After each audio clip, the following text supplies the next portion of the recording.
Cheers, my guy. All right, everybody. Welcome back to the Elk Lodge podcast. As always, this show is brought to you by Hexa Coffee. Couldn't do it without him.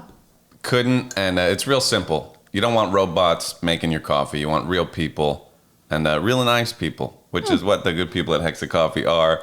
And they roast the beans right there in the city of Chicago. Go to hexacoffee.com to get your own. And when you check out, use the promo code ELK, E-L-K, and you'll get 10% off of your total purchase. So do that. Support the podcast. Support yourself. Support Hexa Coffee. And who do we have on the show today, Christine? Today is my... rude. Today is our pal, Raven, Adrian. She's a friend from Tucson. An awesome friend we've had on the show before. Grew up in Alaska, then lived in New York for many years before finding her way out to Tucson, where I ultimately met her. And it was a lot of fun. She's a sommelier. We got to talk nose and smell and kind of her career. She was recently out here for an organic vegan wine event going on. So, yeah, it was super cool talking to her. Yeah, we get into some Kung Fu as well. She studied Kung Fu, Shaolin Kung Fu. Yeah, it was super rad, and it was nice to just kind of get her in the hot seat before she's been kind of one of four. So we got to focus on her, which was really fun. Solo Raven. Yes. Enjoy the show. All right. All right. All right. I thought that was good. You want to do it again? Yeah, because I've made a lot of like weird faces. I can Okay. All right.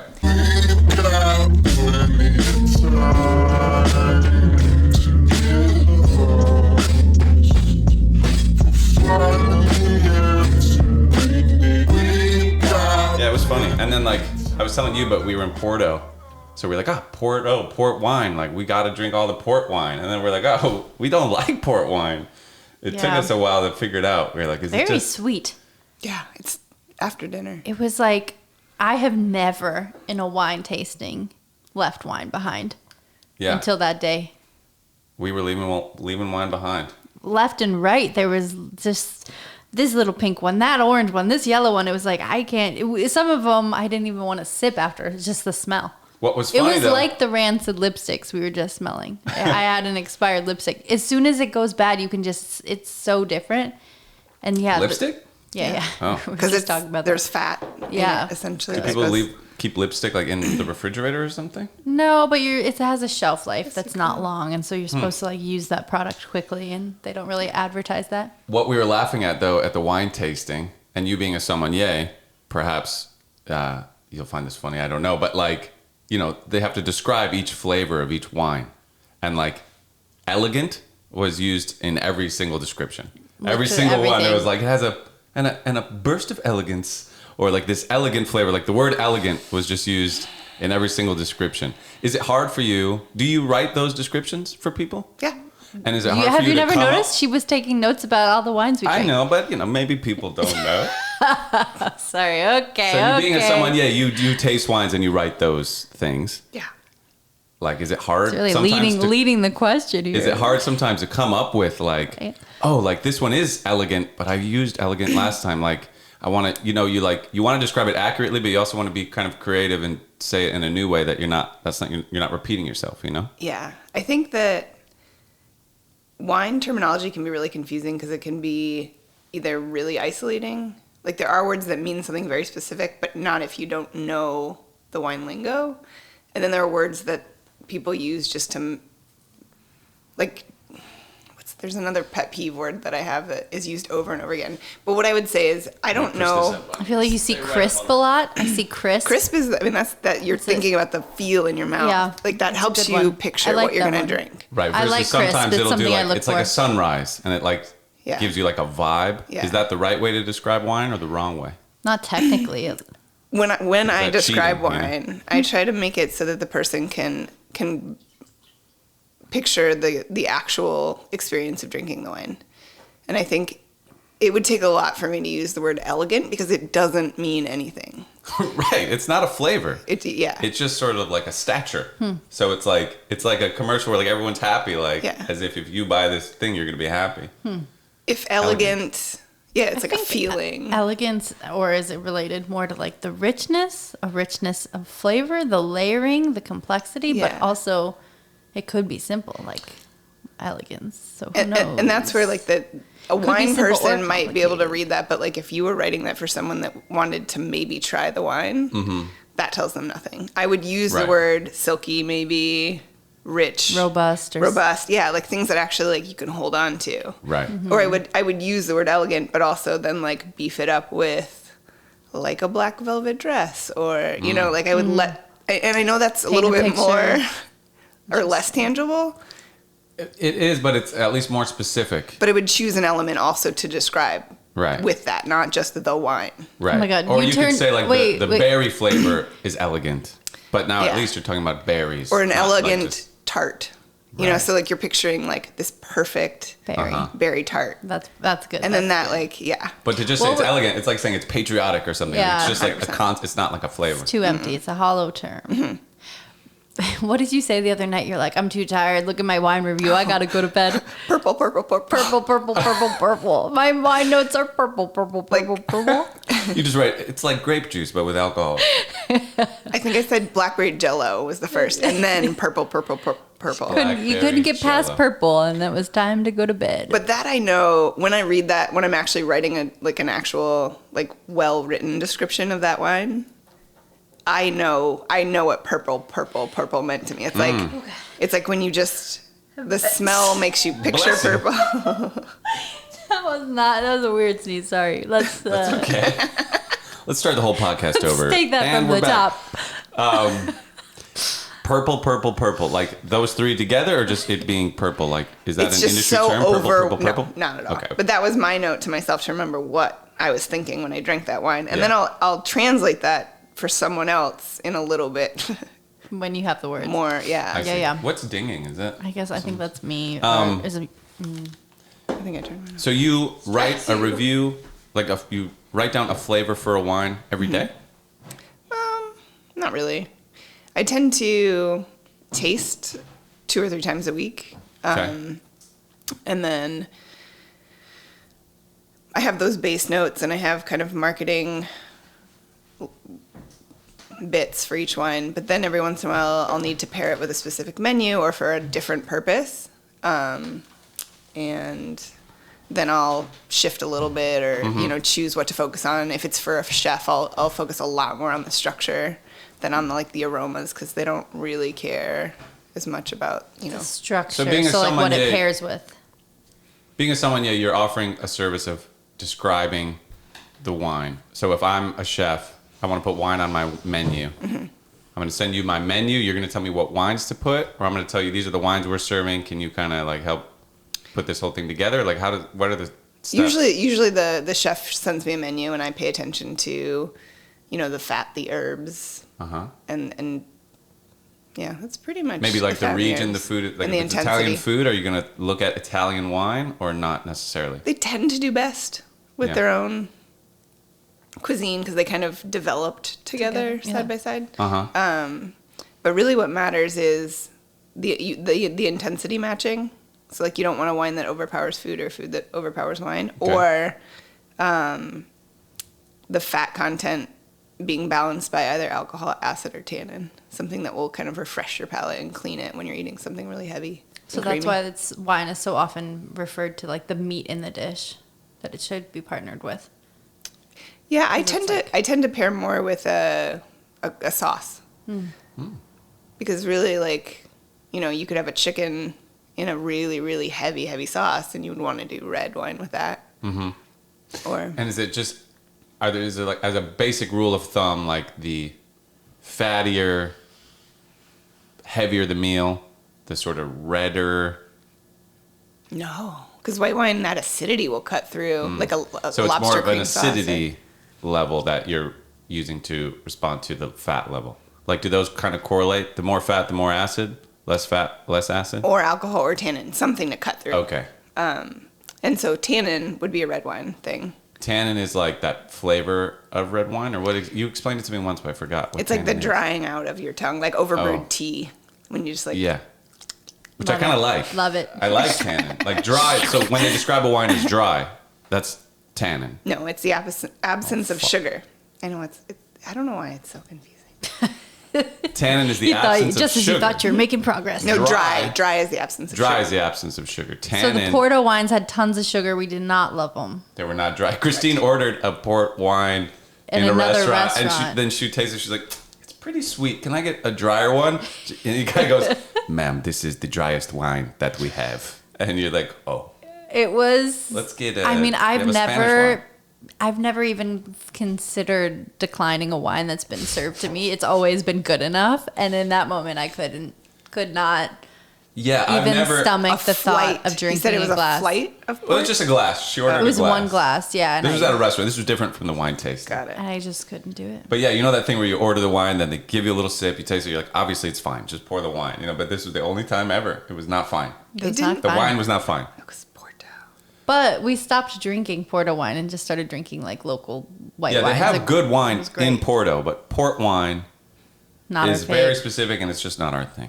Maybe there's a time for it, like after a meal, a schluck. Yeah, cleanse the palate a little with that. With like, a it's almost like chocolate- an aperitif. Like it is just like it feels herby. Imagine having that with like a flourless chocolate cake, Mm. and you have that very rich, Mm-hmm. high alcohol, Yeah. dark chocolate. Oh yeah, okay. Here's what with flourless chocolate cake. I see it now. Gluten-free chocolate cake. Elegant flavors. True. So how do you get into being a sommelier?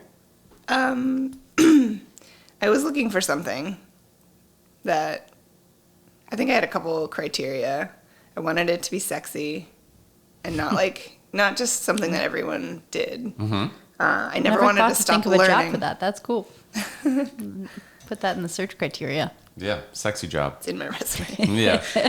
Sexy careers. There's like careers and then the sexy careers. I love it. Sexy- Yeah, its own category. Sexy work history. Okay, so you wanted something sexy. You wanted something that kind of challenges your mind, like where you have to learn like something Yeah. kind of completely new. And never like a cap. I Mm. wanted something that there would never be a cap for the learning. Yeah. And I didn't. I thought maybe like science, research, that kind of thing. But Did you have any prior sort of knowledge or going into this? Had you at least worked as like a bartender or restaurant? Like, did you know anything about like, could you recommend a cab or a Merlot? Nothing. no. And was it like, I'm going to do that? Or did you go through a series of like, I'll try a few different things? Like, were there other things when did it land on sommelier? Did you just hear someone speak it so sexy one time and you said, That's the sexiest word I ever heard. hey now, that was, okay. But yeah, how'd you land on sommelier specifically? I was working in a restaurant as a hostess in New York, and my bosses would always come to me during their breaks, and I could always tell exactly what they'd had, either like a cocktail, what base spirit they had, or shrimp, or something on their breath. I'd always know what they ate, and it drove them crazy, especially if they were drinking. And then one day we were all sitting in a break room, and I was obsessed with the smell, which I always have been really led by my nose. And it was like the smell of fishing in a river in Alaska, like wet river rock. Love it. And I just couldn't figure it out. And then finally I realized it was the lip of the table was metal, and it had been outside in the rain. So it brought in this wet metal metallic smell. Yeah. And so all my bosses were watching me kind of investigate and try to find the smell. And then they were like, you really, really should do something with your nose. And then they explained what a sommelier was. And I was like, check, check, check, check. It's everything. It's Yeah. languages, it's food, it's With a nose like that, traveling. you can be Yeah, history. Fruit Loops it's mascot. You can be a dog detective, awesome. Get sexier. or sommelier. or a perfumer. Or a perfumist. That is. But it's not as sexy as sommelier. I don't know. It kind of is. You're Perfume, like though, it's like making people chemicals. smell good and putting it on like their Yeah, it's pulse sexier points. than dog It's a little detective, bit for intuitive. sure. Yeah, I'll give you. Okay, we'll agree on that one. Okay, and so then it's like Google like sommelier class, or what's the next step to like, get into it? They paid for my first course. Because it's valuable to them to have a sommelier on staff, or They they're actually, just bros. I don't know how it happened. They were, they did not have a somm on. They actually let me, after my course, they let me just pretend on the floor. So the first bottle of wine I opened, I had no idea what I was It's doing. elegant, I guess. I don't know. Pretty elegant, Seems elegant to me. chic, It's wine. if you will. Alcoholic flavored grape water. It's Purple? purple, It's purple, for purple, sure. purple for sure, Purple, yeah. purple, There's a purple notes. purpliness. You'll pick up on those. Some purple notes. Okay, so they signed you up for a class. Yeah, they were hosting a class, and so they got a few free spots. Cool. So I took it. And you were sort of a natural? Like, did that intrigue you and kind of pull you towards it, that you had this nose strength going in? I just Yeah, your nose can bench like always 450. I've always loved maps, and I think the fact that in the 101 it's a lot about geography and a lot about the regions and the kind of typicity of going each. in. Yeah, I just gotta got go in. excited. It's I so don't know cool. why I never drank wine. My family never drank wine. I think at that time had just discovered Sauvignon Blanc, and was like that. There's like one $10 bottle that I always got. Mm-hmm. They say marijuana is the gateway drug. It's Sauvignon Blanc, let me tell you. That's how I started too. That's funny. Just nice, easy white wines. Yeah. And it was uphill, downhill from there. Wow. That's so cool. I love the geography component of it. And knowing like where foods were domesticated and where they've come from, and then how they were introduced to a new like ingredient, and then how that changed the story so much. It is really cool to see the evolution of food and how trade. it's changed. Yeah. Yeah, well, and wine and beer, do they not share a history where like they were kind of drink instead of water, because water would be contaminated, but the alcoholic drink is safe. So like people were drinking beer and wine, Yeah, that's I think, the like excuse. as their... What a bunch of drunks. Those drunks had the best excuse because they just were like, the water's shit. Water's shit, keep drinking. We're on the ocean. Yeah. Yeah, we can't drink that water. You know? Then old John Britta just ruined it for everybody. Good old John Britta. Do you have a region that is like your favorite? I don't think so. It definitely changes for me. I do love Loire Valley wine. I think Where's it's northern France, Okay. but so it's a little cooler. The foods are the wines are super food friendly because of that kind of higher acid in the cooler climate. Not so rich either and like lush, so they tend to do well with lighter foods, depending. Cool. Nice. But How much schooling is it, or classes, until you're officially a somm? it depends. Some people do it really quickly. I think everything seemed so new to me, and I do learn very slowly. So it took me a while. Some people take the test one right after another. So it's really just passing a test. You could go in without taking any classes. If you pass the test, you're a somm. Yeah. I mean, there are a few ways to look at it. Like, some people, the sommelier is the position. I mean, obviously there's a certified Of course. sommelier, but you can be a somm if you're doing the job. Okay, so there's no like institution that oversees these certificates and like is like that you're like a certified somm. Yeah, Or there is there? There is. And there used to be pretty much one that was respected, and that's the quartermaster sommeliers. That was like kind of if you were going to worry about getting a certification, you were going to do it through them. And then over the years, more wine schools opened that did their own accreditation, and are equally respected. Cool. Depending. But like I said, you don't need to go through them to get the job. It is part of, it's kind of like an academic thing where people are like, what do you have? What do you have? Right. It's Some like you're a people don't therapist. It's care. like, are you certified, or are you just like Yeah. And some people just toss that aside entirely and just do the work great.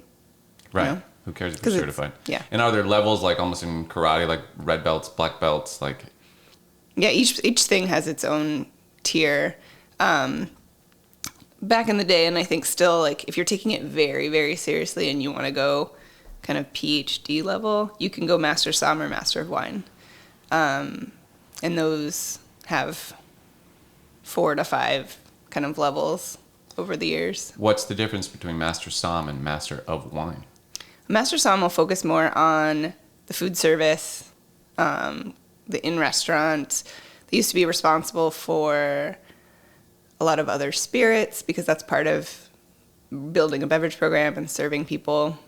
So classic cocktails, cigar service was once a big part of it. And then the bigger thing that really differentiates Masters of Wine from Master Somms is Somms have to really know vintages, because if you're buying for a restaurant, you have to know the difference between an 84 and an 85 of the same plot of land and be able to explain that to a guest when they're like, why is this one $200 more? What's the difference? So that's a big thing, knowing when it rained, what year, the grapes are slightly less intense or whatever, that you have to like really hold. And then in Master of Wine, it's a lot more theoretical. It's a lot more of the plant science and the soil science and more genealogy. But are they making wine, the Masters of Wine, or they're still tasting it? A lot of times they make it. Okay. Or they consult. So sommelier, you're like sort of the liaison between the wine and a customer, or at least a restaurant, and how that wine pairs with their menu. Correct. Master of Wine, there's not that like dealing with the public. It's just wine shit. Exactly. It's not service. See how smart? You got Wine it. shit. Yeah, thanks for the summary. Yeah, a little summary. Okay, forget it. No, that was good. Super cool. Yeah, it is and really so, cool. like, what is there a cap? Like, holy shit, he's level 10. Some. No, because it keeps changing. The big thing is the laws. So regions will, if you read a book a couple years ago, 10 years ago, say, the region Suave it'll say, like, mostly known for really bulk, simple wines. And then over the 10 years, some of the winemakers have gotten more serious, or they've made a more, quality wine that they then want to get a law passed that puts it in a different category. So you have to keep up with just everything. Yeah. So Wow. where do you go for sommelier news?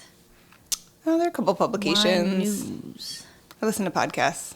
I think it helps me to hear other people talking about things, but... Is there like the Michael Jordan of Somms? Like, is there like a Magnus Carlsen? Like, that dude's the There's master? some rock stars. It's exploded so much. There used to be like, there were like the OG old dudes in New York. And they do a lot. Part of being a master is being a part of the educational program and like tutoring and kind of being a part of that. But then there's the guys that make it on magazine covers and do Right. partnerships and Like write a book or something. Do they all die of liver failure? Is there a lot of boozing? a lot of gout. A lot of gout. Because wine has like the minerals or whatever. And is that what causes gout? What even is I gout? don't really know, but I do know it's from Painful, eating. I know that. It's painful. It's It's from gout. eating like a lot. So I feel like people that are big into wine also usually end up. They're indulging some kind of charcuterie The food. board. There's always a spread somewhere. There's some cheese going on a cracker in some fashion or another. Man. Yeah, what a cool thing to kind of take on. So, but being a sommelier, it's really your palate that is like your instrument. Could you be hired by like a whiskey company or, some other, like something else that's just flavor and smell involved? Yeah, there are water somms. Wow, water sauce. Yeah, I mean, once you learn, I think smelling is one thing, but describing and like letting people know what to expect when they taste it themselves, I think is a bigger skill, at least in my opinion. Yeah, the expression. The art of Yeah. it. Like, that's the art. The expression of the interpretation. Yeah, but then there are people whose job it is to actually judge the wine and rate it in a way that helps buyers buy it, and they don't need to tell you exactly what it's going to taste like. Then you just need to know the basic structure and quality level for the price. Right. I'm just looking for like dry, not fruity. If I see that, Fruity's it's not bad. under $20. Fruit is good. Fruit forward's but good. I don't. Not Tart, I love like the plum, you can't go wrong. But Yeah. it's just the sugar level, I think, is the one thing Which that concerns me more. Dryness is like less sugar. If it's dry, yeah. All right, yeah, especially that. Sugary wines give you headaches, and it's rough. But there's not like a uniform metric, right? There's not like a there's like nutrition facts or something on the sides of things. Like, is there like sweetness. Like it's a 4. I mean, the alcohol like contents. that, and that all. Yeah, it's called residual sugar, and that can be measured. Okay. It's like grams per liter, Right. essentially. It's not usually printed because it can be, you can have something that's pretty high, but if the acidity is really high also, or the alcohol is really high, you don't get as much of the sugar. So it's more about the perception than the actual Like what's measurement. actually, yeah. Wow. But So no, there's no straightforward answer. there's no There's not like calorie count on the back of a wine bottle that's going to tell you how the much dryness of it or the sugar tamarind or whatever. Yeah. tannin. the thing about Tannin, most thinking. quality wine Turmeric. is that Ghost cup. it'll depend on the grape. Like you might like less fruit forward, Okay. grapes. Because all grapes make fruit flavors, but they're usually balanced by other things or don't have the sugar. And I just lost my train of thought. That's all right. Have you ever made wine or like I've made a booze of any kind? I've made I have wine a dream. before. Beer. Christine has made wine before. Mm-hmm. When? Back when I lived in Indianapolis, I mean, I was just on the edge, but my boyfriend at the time made it. And what In do the you do? Like bathtub. bought grapes, squished them, stomped them? No, it's like it's concentrated powder stuff, and you have to mix a bunch of things and clean out these big, what are they called? Like canisters Vats. that hold all vats of wine. Like you have to rinse all the equipment and get it ready, and then you basically mix some of the concentrates, add a few like nitrates or chemicals to it, and then let it sit. Yeast. You add the yeast, and then it sits for a long, long time, cool, dark place, and then you, bottle it when it's all ready and And you cork drank it? Was it good? It was like, how would I describe it? It was good. Was it elegant? It was not elegant. It was a little more simple. It didn't feel like full-bodied. It was just sort of. But like a natural wine kind of or not? It was not a natural wine that I know of.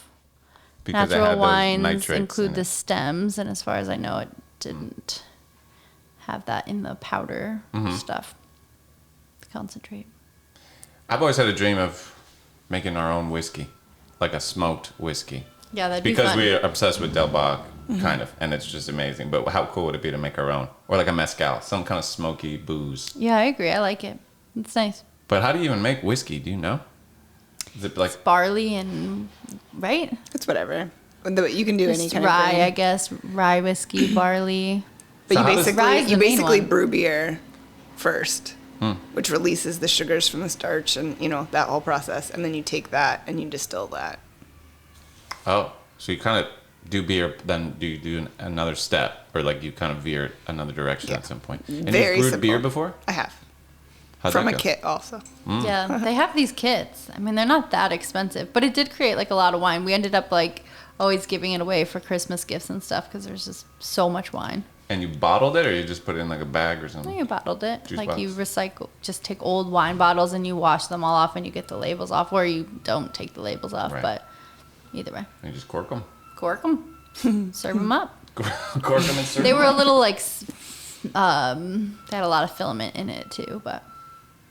A lot of like residue. Yeah. Yeah. But all in all, I'd say Particulates. it was pretty good. Very good. Like a 5. Yeah. And maybe I'm romanticizing the idea of making our own whiskey or wine, but it's The still would be No, the it's craziest fun. thing. cool. It's like the The bread. still? How you would distill it. Yeah. That's a technical process. Ah. Well, it's like you Like brought us science. this sourdough starter. It's super intimidating, but there's like a lot of science behind it, and Yeah. making bread and keeping this culture alive. But it's cool. Right. It's a Is nice wine little and puzzle. beer and everything like that, where there's like it's a living. I mean, yeah, thing, there's eating yeast. You're putting yeast in it, and then So it's what's eating yeast? sugar. It's alive. It's, It's like, like a- does it have isn't like? it a bacteria? Does it have arms? It's technically a fungus. It's a We fungus. googled this the other day. It's a fungus. Fungi. Okay, so there's not like there's no like thing like this. No, it's more like a mushroom. pretty sure it's like one cell ish. Okay. Yeah, it's a Classic teeny one-celled microbe, organism. Okay. but it eats sugar and shits carbon dioxide and alcohol. There you go. So you put that thing in it and it just starts eating the sugar. And so are we gonna make this sourdough today, or well, you're leaving today? I'm gonna leave it for you tomorrow. Yeah, It's we're gonna gonna let it- bulk ferment all day. Tomorrow's the day to make it. Wow. And so Wish us luck. So for people just listening or watching, you brought like a jar, like a mason jar with a little bit of dough in it, basically. It's like the Scooby or whatever they call it when you're making kombucha. It's like the mother. host, the Right, mother the plant, essentially. It's the mother group. And this is just these little, they don't have arms, but they're little microbes that are just eating sugar and pooping carbon dioxide. Which is why you get the bubbles and the air in the bread when they poop. Right. And you just kind of keep feeding it. You're going to keep that thing like alive. Because if you stop feeding it, it just dies. I don't know if it never dies, I don't think, because you just refeed it a couple times and then it comes alive Stranger again. Things just moved into our house. It's so bizarre, isn't it? It's like, we kind of take for granted like how incredible this is. Like you have a glob that we have to feed, and then we're going to chop a piece off of it and bake a bread with it. I mean, what the fuck? It's wild. It's alien shit. And it's just flour and water. Yeah, And it's so microbes. crazy. And some salt every once in a while. Yeah. Bizarro world. Yeah, people So have we're been going to cut out a piece, we're going to bake it, and then we'll still have to keep feeding it. the mother. We'll still have the mother to feed. The mother. We have to feed mother. Hello, mother. You look Scary. hungry, This is mother. getting scary. Yeah, it's weird. Just in time for Halloween. Yeah, We're feeding spooky. mother in the jar. Put mama back in the fridge. But what got you into sourdough? Like, how many sourdoughs have you baked? Maybe 10, 10. 11. I don't know. Yeah, you Just a fun described thing it to to me try. last time I was in Tucson. And you're like, so you could take some home if you want. I'm like, yeah. I left without it. I could didn't take mother. I didn't want Take mother mother in with the front seat, being a backseat driver for But me. yeah, you're like, I only got one ticket, one plane ticket. So. Maybe you can Should've ride in taken- the... the carpool lane. Oh, because you're with I mother. say I'm with mother.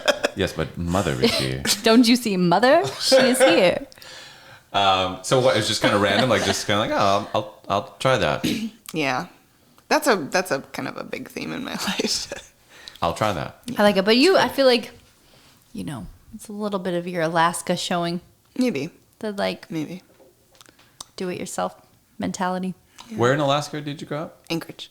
And so that's kind of like a city. You're not like out there in the wilderness in the trees, like the Revenant kind of style. Yeah, it's a proper... It's a proper city. But it's still that mindset, I feel like, is just up there. Yeah, Maybe. what's I mean, that I'm not like? I would really know. You've Not that been you to know what Alaska, it's like to I've grow up not. anywhere else, but now that you've lived in New York and Tucson and been around, like, what's unique about living in Alaska? Hard to say now. In the 80s and 90s, it was that we were still pretty isolated from pop culture. And so that was... You feel the separation you have from the rest of the United States. Yeah. Yeah, without the internet, I mean, you're 3 days to Seattle if you drive. Uh-huh. Still a flight. But yeah, there's no direct interaction. Like our closest state is Hawaii, but... Yeah, there's no neighbors to even compare to. Wow. Yeah. Like miles-wise, your closest state is Hawaii. We have a really...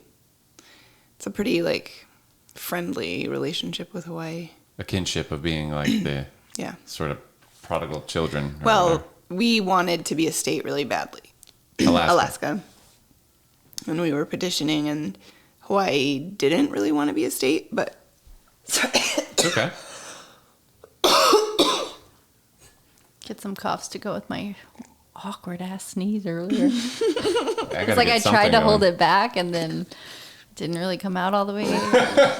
Not You never try to hold satisfying. back the sneeze. You just gotta let it Sometimes ride. I do though when I'm mugged up. It's weird. So Alaska, Christine and I have dibs on the top half. Yeah. Yeah.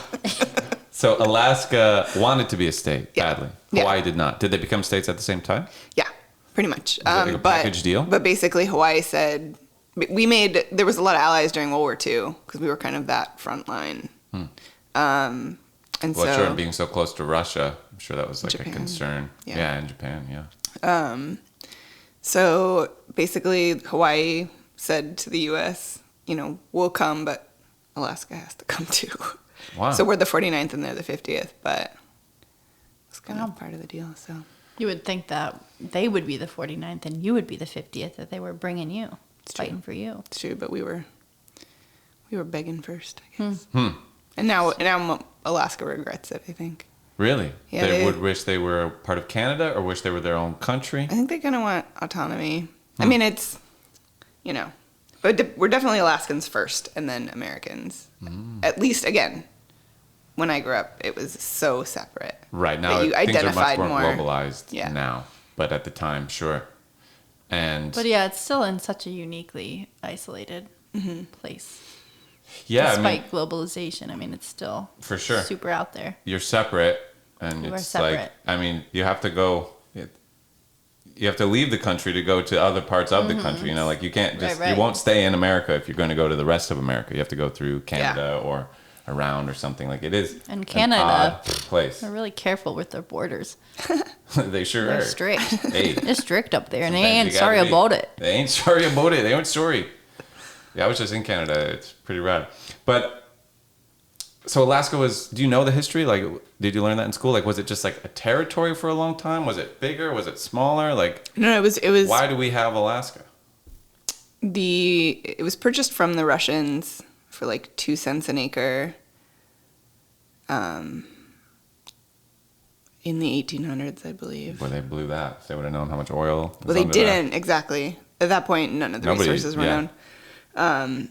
And the Secretary of State, Seward, who made the decision, people made fun of him for a long time, and they called it Seward's Folly. That's Who what they made the called mistake Alaska.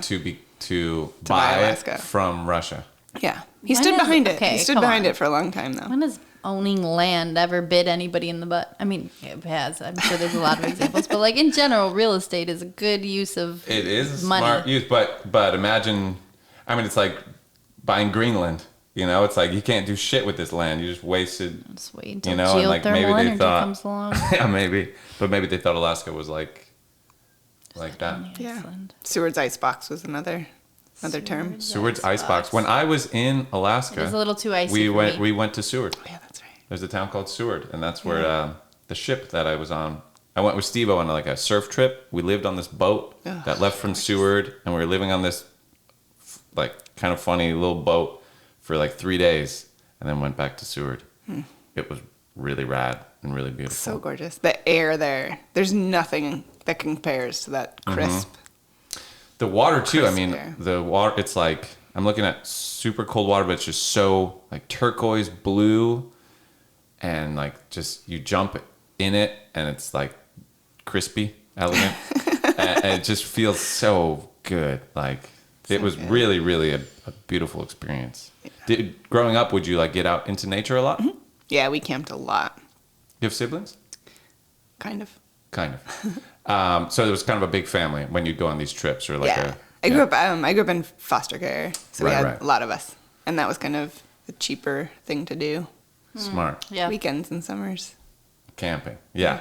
It is sort of the cheaper. It's like, come on. It's like, it's fun. It's camping, kids. Like, but it really means like, we're going to go back in time. I basically. mean, it's also an investment though to get camping equipment and always the food, and you have to be really careful about what you think about for food and stuff. Make sure you have Yeah, enough. you gotta It's plan. like Might have not to eat a all kid. easy, but I think it's cool.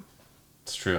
I was just listening to a podcast about Lewis and Clark. And there was like a little thing they talked about the Donner Party, who were the people that they were on the Oregon Trail, and like there was a dispute, like should we go left or should we go right at this point? And this one guy was like, no, we're going left. And they were like, Where they were told not to go. right. They were like, don't do that. Like that, you'll be stuck in the winter. Like you'll never make it. And the guy was like headstrong, like, you know, we're doing it.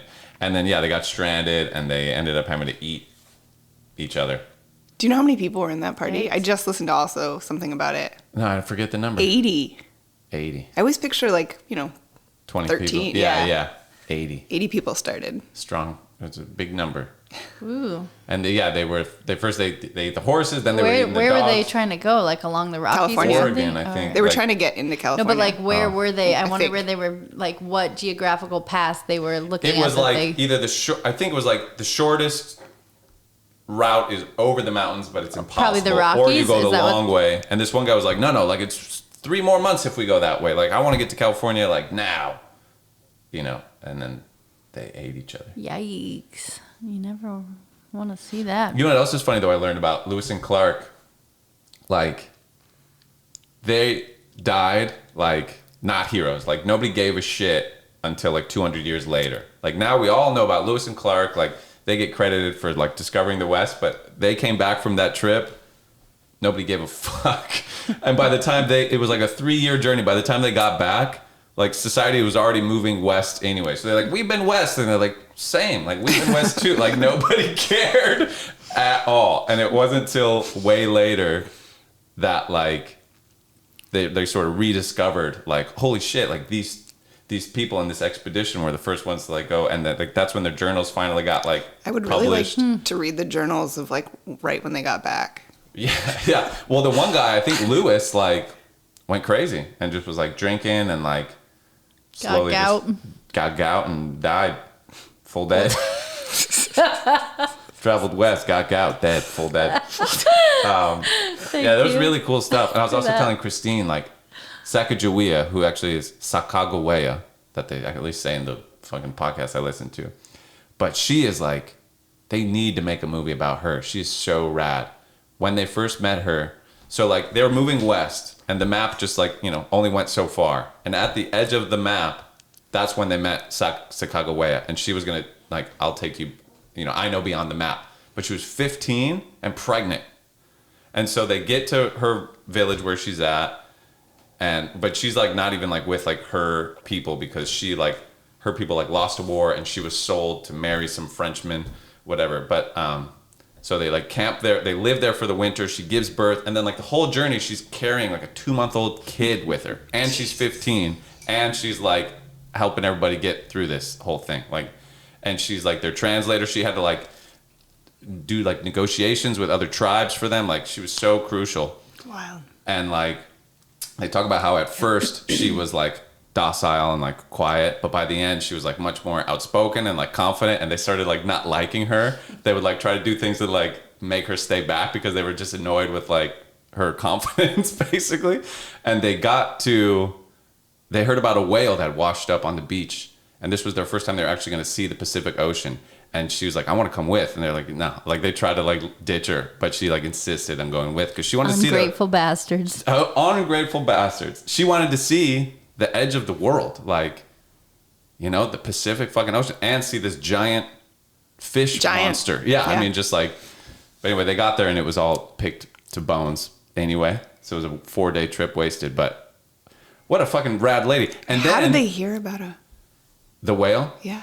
That's someone had sold them. Basically, they only got, like, as far, because the British were on the West Coast. So, like, part of the map filled in once you get far enough west. So once they got to, like, oh, we're here. Now we're on the British map and we know the path from here to the Pacific, because they just wanted a way to get from the East Coast to the West Coast. Got it. So once they got there and saw the path to the Pacific, they just stopped. Like, they weren't like, we don't need to see it. We know now the map takes us there. So they were, like, living in this area, and someone was selling them whale, and they're like, where the fuck did you get this whale? And the dude was like, well, like, a whale washed up on the beach. It's a 4-day trip. So then they went to see it, but it was all gone at that point. The food. It was just bones. But yeah, pretty rad. But there was another thing, and sorry, I'm just, like, repeating stories I heard on this podcast, but for, like, the Sacagawea movie. So they get to this one tribe, and it's, like, her people. It's, like, you know, they look like her. So they're like, oh my God. Like, it's not like they're like, I don't think they're like, hey, it's you. Like, we remember you, but it's, like, clearly, like, you're one of us. And it's crazy. And then they meet the chief of this tribe. The chief turns out to be her brother. It's like, what? Crazy. Anyway, I don't know. Sacagawea, Lewis and Clark, learned about it. Pretty cool. Pretty cool shit. But that's what makes me curious. Like, how did we get to fucking Canada? Like, who went up there? Yeah. And, like, how did it, and who even, like, there's so much up there. Like, who even drew the line? Like, there's a line right there now. Like, I don't know. That's pretty daunting. Well, I wonder, I mean, I think we came across and down. I mean, obviously Europeans or Oh, you mean like up through like Labrador and then through the lakes, the Great Lakes. I think that was the path that came to Canada. Well, and from Russia across Alaska. Like, I think they've done tests on blood, and most the Bering Native Strait. Americans, like, all the way down. Came from, like, Asia. Yeah. Mm-hmm. Yeah. And Alaska through there. But in Russia. Europeans, how do they end up in Alaska? Well, probably guides. Had to walk there. Same, somebody that took them. Yeah, someone took them. Well, They had to know somebody. you got to know somebody. They had the right password. This is Crazy. crazy. It is It's crazy. just hard for my mind to even grasp. It is. I think it's know. harder for my mind to grasp how word traveled. That's wild to me. Yeah. Like you Like, said, how you're did like, we're going to go this way for 4 days because some guy said. There's a whale. And that's really the best information you can have. Right. That's like really good. Like that's insider's yeah, tip, For sure. God, yeah, the printing press didn't even come around until relatively recent, but it's just like, yeah, everything before that is just people around the watering hole, or the fucking at the pub drinking their beers because they can't drink the water. They're just Right. loose-lipped, Drinking the spilling wine, all yeah. the secrets of Yeah. who caught what. Well, and where. also like how because there was like famous people then, but like how does the word get out about a guy being like how is Mark Twain famous? How does everybody know about that guy? Or like war heroes or like Well, there the was legend so of much this guy or less that media guy. back then. So if you were publishing You're the one something, guy. like you really did stand out. But yeah There was less volume for sure. sure. But I wonder how many just like sort of unthanked heroes and legends and like wild shit that happened that just nobody ever talked about because nobody knew because Sure. there's no. And I think the average person was probably not that informed, but I'm sure there was access to more information for the people who Yeah. wanted it. I'm even fascinated, like, in the 90s, like, did you ever hear the rumor how that Marilyn Manson removed one of his ribs so he could suck his own dick? I heard that, yeah. Okay. No internet, no AIM. Children all over America. I was talking with my friend Lux about this. Heard this rumor. Yeah. Where did it come from and how did it spread over the whole country? I don't get it. I don't know. I don't know where it came from. I don't know but it's just everybody heard it. And why? Of all the things that we talk about, we passed that on. Right. Like, Yeah. and a lot of things like it that made it Yeah. to Alaska also. To Alaska. Right? In Alaska, It you heard passed that. the, that it Marilyn passed the Manson- Alaska test. Yeah, it went over Wow. Canada or through Canada. I mean, it's This is like unbelievable. pre-viral. We need to name this term like before. Well, it's when it urban was just- legend. Yeah. Technically. I guess urban legend, yeah, but like how? I mean, it kind of makes sense though, because they say in like marketing, if you have a happy customer, they're going to maybe on average tell about 3 people about their experience. But if you have an unhappy customer, you're going to tell like 6 to 8. Like you go out of your way to talk about it. So when you have a sensationalized story like that, it's going to create a reaction, kind of Right. like this You have a happy domino customer, effect, they'll tell because 3 everybody's people. like hyped up about it, right? It's not just like, oh, grandma fell. Like it's not ordinary news. It's like Not ordinary news. it's pretty crazy. Right. Happy customer, they'll tell 3 people. Marilyn Monroe removed a rib to suck his own dick. 10 out of 10. telling You're everybody. telling everybody you know Telling for like the everybody next you week know and a everybody half. they know, yeah. I He think should so. really just do it, honestly. Just like At 70. at 70. How old is he God. now? I don't think you could survive that. I mean, it would be surprising if anybody elected to do that surgery anyways. I told Steve gotta he be should myth. do it. Gotta be a myth. Full Because myth. whatever he's got to do to suck his own dick.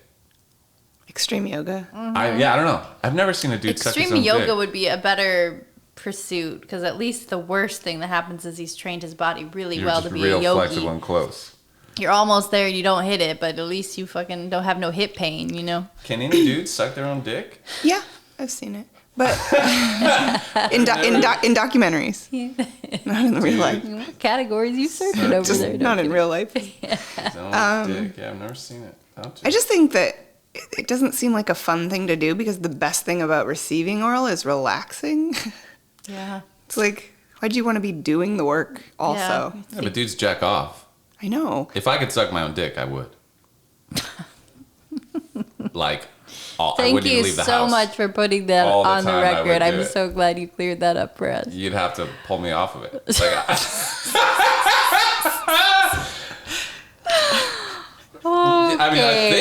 I think. Paul's always at the kitchen table like, Ah, I jeez. can't sit up straight Like, anymore. honey, get your elbows off the table and stop sucking your dick, God damn it.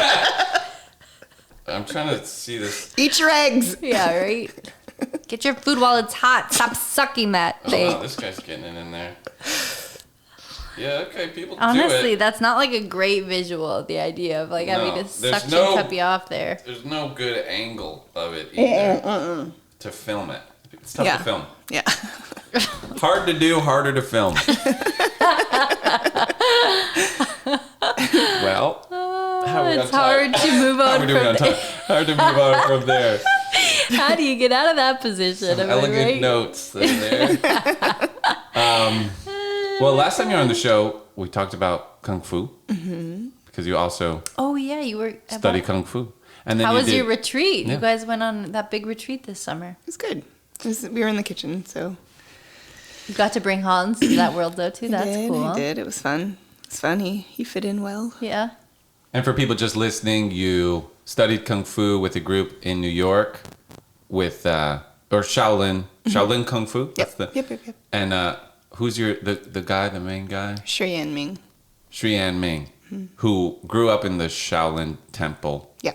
And left. Dramatically, right? Like you don't leave. So he's sort of like, is he like exiled? Like is he Well, it wasn't not? that you don't leave, because people do. It's that he defected on a tour, and he was the star monk, and like He was Luke Skywalker. Yeah. They were taking him around the world, and he dipped. He was like, I'm out. Yeah. He was a national treasure in Henan. Wow. And so he embarrassed China when he did that. It was How old was he when he deserted like that? early 30s.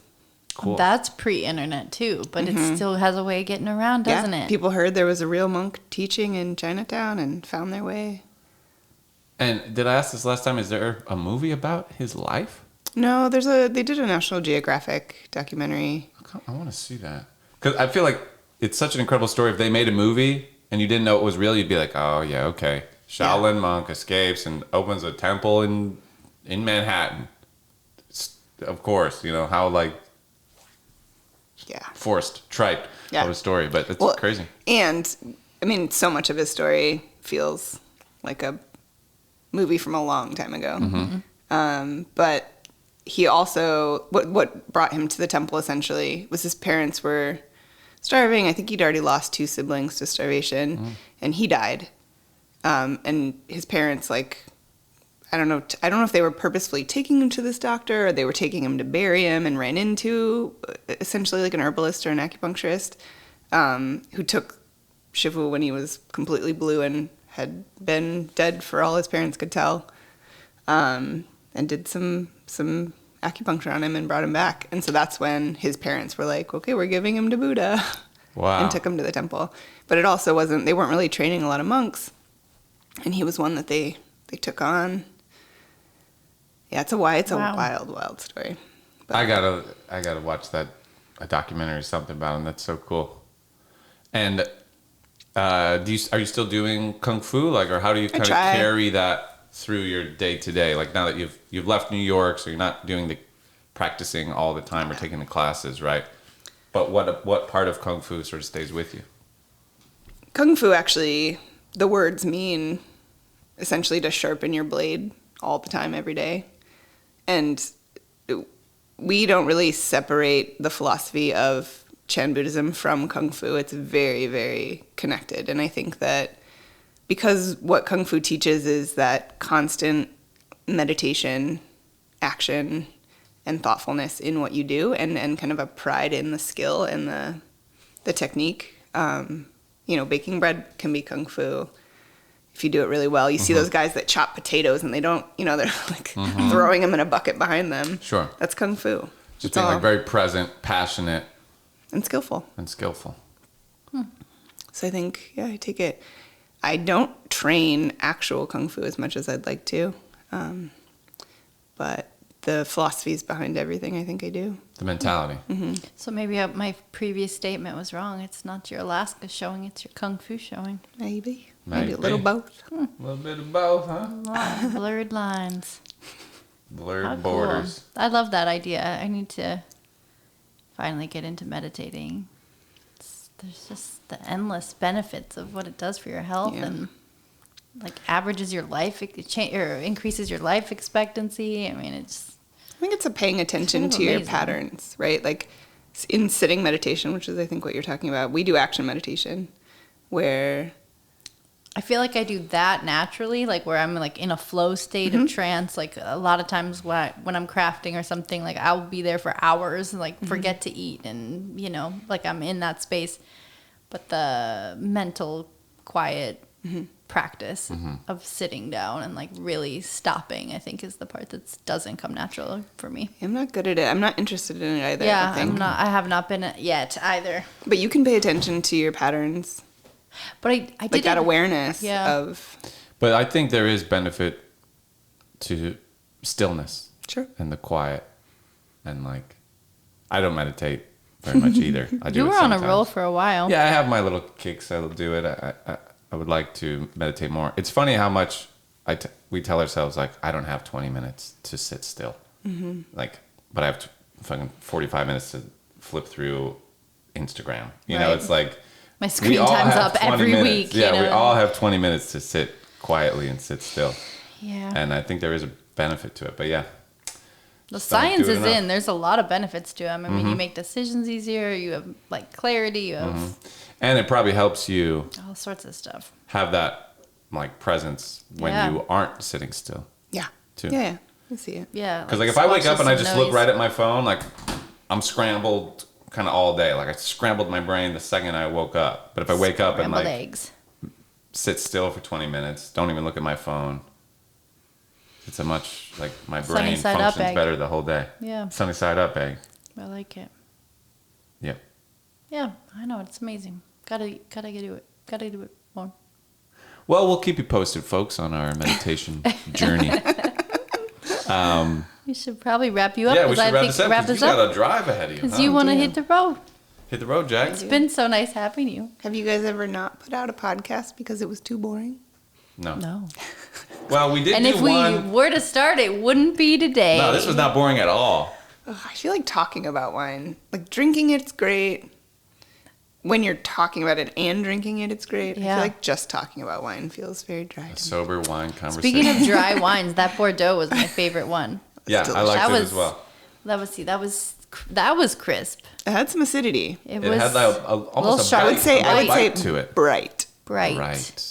That was bright. It's not what I was thinking. I was thinking purple. He's More of a definitely fuchsia a for me. dark purple. Yeah, it was good. But anyway, no, this wasn't boring at all. I thought this was awesome.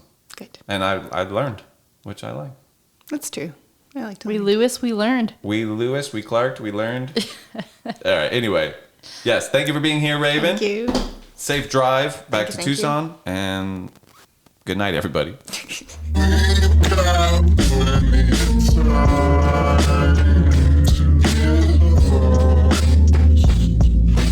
Inside.